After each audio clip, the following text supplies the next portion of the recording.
The character and paragraph panels are both essential to working with text inside of After Effects, and I've created a comprehensive PDF that covers absolutely every panel in After Effects. You can download that for free down in the description. And for the month of January, everything on my site is 20% off. That includes my courses, tools, and course bundles. So if you're interested in becoming a better motion designer, definitely take advantage of that sale while it lasts. Now, these two panels used to be a lot more essential than they are now, and the reason for that is because if I select a text layer with the Properties panel open, it's going to give me almost all of the same controls that I have on both the character and paragraph panels. In fact, I think they are identical, and we can even do things like collapse and expand sections of those two panels within the Properties panel. So earlier in my career, character and paragraph always lived right about here in my workspace, but now that we have the Properties panel, I don't even keep them open anymore. Still, let's walk through all of the controls we have. First, we can control which typeface we're using, sort by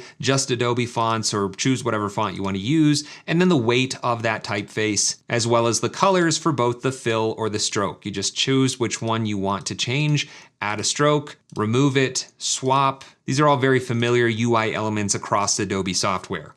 Next up, we have the font size, so that's pretty self-explanatory. This is not the scale of the font, it's the actual pixel size of that font. The leading is going to be the space between lines. So if I duplicated this a few times and added more than one line, then the leading is going to affect that spacing between each of those lines, and it will automatically calculate the correct spacing based on the typeface if you leave that set to auto. Next up is kerning, and what this is going to do is set the spacing between two characters. And there's a little tiny V and A right there. The reason why they use V and A is because if I type out a V and an A, and I'll make this nice and big so we can see this clearly, take a look at the grid in my background. This line right here is running to the corner of this V, and then down here it's running through that A. Kerning is a value that's actually built into the font that you use, and it's set to make characters that would overlap have better spacing between them when they're typed out next to each other. If I were to put a D right here,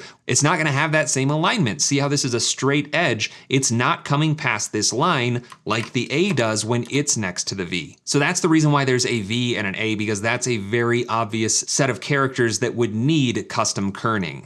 And if I undo back to where we had multiple lines of text, we can see a similar icon over here. This is the tracking for the selected characters. So if you don't select specific characters, it will do it to the entire block of text, but this is going to uniformly adjust the spacing between all characters. And there are presets for all of these values, so you can change your tracking to any one of these preset values or click and drag on the blue number to set it manually. Now, going back to the kerning for a second, you'll notice that there are two options for metrics and optical.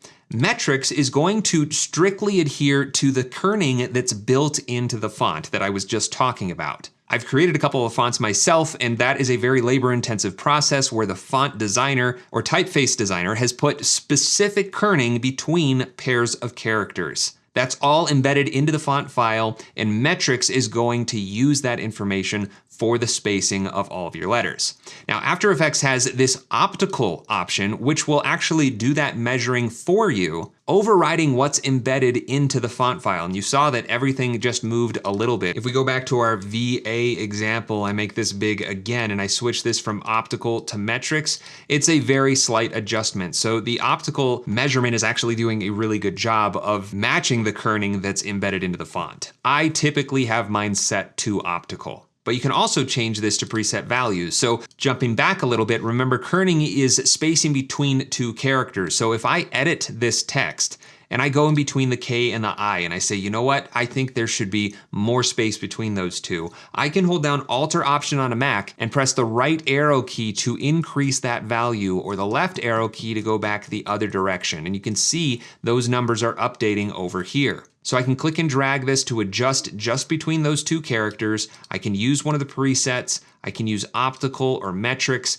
but that sets the kerning for individual characters. When you have just the text layer selected, then changing optics and metric will be uniform throughout the entire text layer. So that's leading, kerning, and tracking. Next up, we have stroke width control. So if I enable a stroke down here, then we can increase that stroke width and it will show up on top of our text. Now, one of the things that has always bugged me about After Effects is that it always reverts to defaulting to stroke over fill, which makes no sense to me whatsoever. You can see how terrible it looks specifically on this font.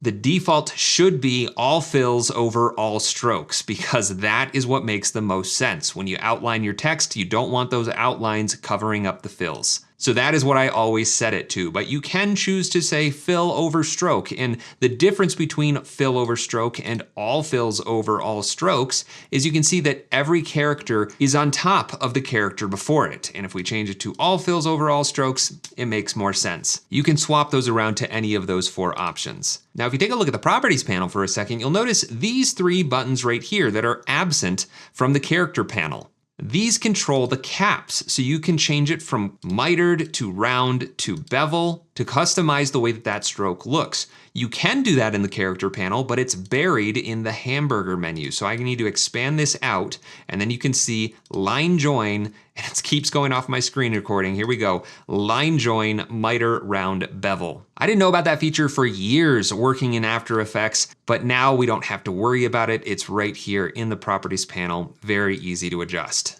Next up, we have this set of controls. This is going to vertically or horizontally scale your text, and you can do this per character or across the board for all of the characters in your text layer. Again, these are separate from the scale of the layer themselves, and I think that they're really just there because other Adobe software has those features. I don't think I've ever once actually used them myself. Next, we have the baseline shift. So the baseline is what all the characters are aligned to when you type it out, and you can shift those characters up or down. And again, you can do this on a per character basis. So these are properties that can be applied to individual characters.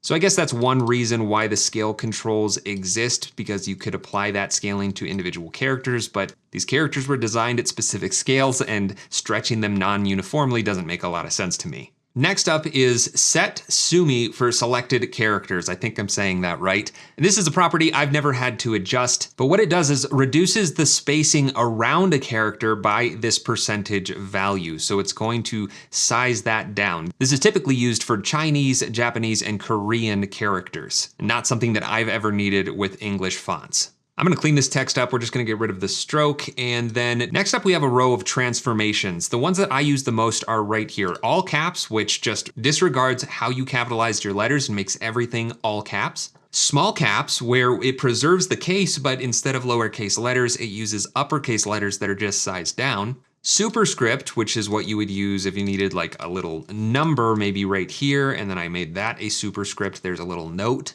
Or subscript, which would be just on the lower side of the baseline instead of aligned to the top.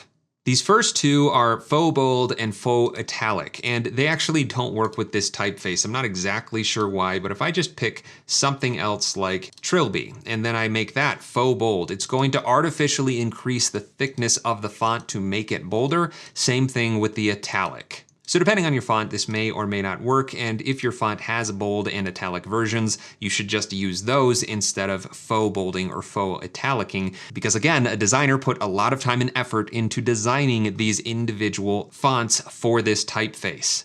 Now finally, down at the bottom, we have options for ligatures and Hindi digits. Now a ligature is when 2 characters that are written next to each other would typically overlap. A typeface designer will create a character specifically for those 2 characters that has a different form than the 2 individually would. And the letters F, I typically have a ligature. So let's see if this one does. If I enable it, it does. So you see how there's a difference there between those 2. This is actually a single character, and if I edit it, you can see that is a 1 character glyph. I cannot select between the 2. And the difference is this part of the F doesn't cross over and run almost into the dot of the I, and the kerning between the 2 characters is slightly different. So ligatures can show up all over the place. A case where you might not want the ligatures is if you're using text animators, because this is going to identify as a single character and not split up that F and I into individual characters. So if you're just displaying text or just sliding it around, leave it on. It's gonna look better than without it. But if you're animating using text animators, you're probably gonna need it off. And the very last checkbox here is Hindi digits. So if you're using typefaces that have Hindi characters, you can check that on to use Hindi digits.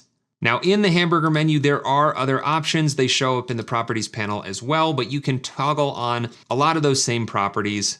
But a few other things that you should be aware of are these use smart quotes and show font names in English. So obviously if you toggle that off, it will show font names in whatever version you're using, so long as that's supported by your font name. But this use smart quotes, if I type out a quote, and I slide this over so we can see them, and I toggle that back off, and then type out those quotes again, you see that they're not actually the quotation marks. These are called double primes, if I remember right from my typography college class, and it's what we would use to mark inches, not a quotation. So if you have smart quotes enabled, it's going to actually use those quotation marks as you type things out, which obviously makes a big difference. Again, the typeface designer designs specific characters for these specific uses.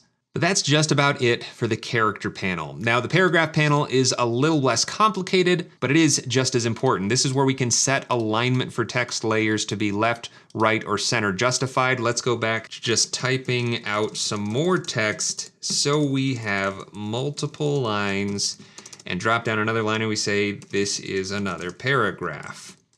Okay, so now we have a couple of lines of text, and it's very clear to see that we can align this to the center, left, or right edges, and as we type and make adjustments, it will be aligned to that justification. But the next 4 buttons are all grayed out until you use a text box. So this is line text, but if I switch to my text tool, right-click on the text layer and say convert to paragraph text, now we're gonna get full control over these options. So a text box, now that I edit my text, allows me to change the size and it will dynamically fill it. So I'm actually gonna remove that line break that I put in right here now that this is all being taken care of for me. And I'm also gonna make this text smaller and I'm gonna make the text longer. So let me just copy this text a few more times so we have more to deal with.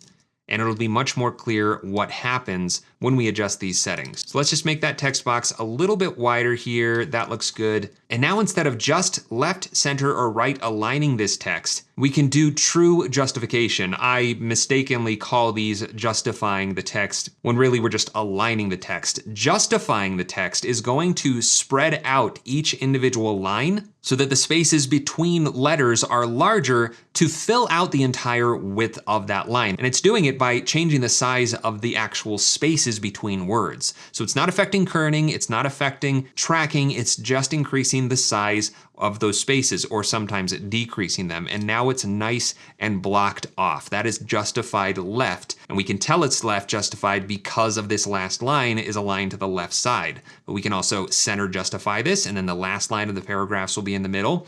Right justify it, or justify all, or full justify, which may produce some really bad results. But that's gonna force the last line of text to spread out across the entire text box, and that is the one case where it is going to adjust the tracking between characters no matter what. And I can adjust this text box size to maybe make that look a little bit better, but that is a block of justified text. Now we also have options underneath it for how it aligns different things within paragraphs. So I'm gonna go back to justify last left, and make this a little bit bigger so we can see that more clearly. And this first option is indent left margin. So if I increase this, that's going to indent everything in this paragraph over to the left. So if you needed this block of text to be aligned to something, maybe you had a larger icon or graphic something over here, that's how you can indent the paragraph from that left edge. We can do the same thing for the right edge, bring that in a little bit. And then we've got this set of controls for the space before and space after a paragraph. And really with just 2 paragraphs, it's pretty much the same thing. The space before paragraphs is going to increase,